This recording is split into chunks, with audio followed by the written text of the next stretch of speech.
జ్వాలాతోరణం జరుగుతుండగా దాని కింద నుంచి ఎవడు శంకరుడి యొక్క పల్లకీతో వెళ్ళి వచ్చాడో వాడు చూడడు ప్రాణ నిర్వాణ వేళ ఘోర యమపట్టణ ద్వార తోరణంబు. యమధర్మరాజు గారి యొక్క నగరం అగ్నితోరణంతో ఉంటుందిట. దాని కింద నుంచి భయపడి జీవుడు శరీరం విడిచిపెట్టిన తరువాత పాపములు చేసి పరుగులు తీస్తూ వెడతాడు.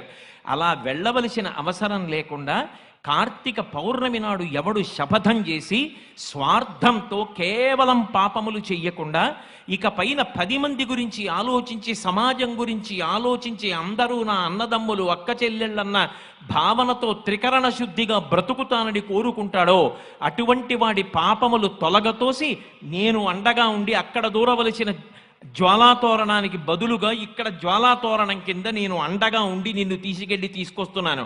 ఇక నీకు ఆ తోరణ దర్శనం లేదని భగవంతుడు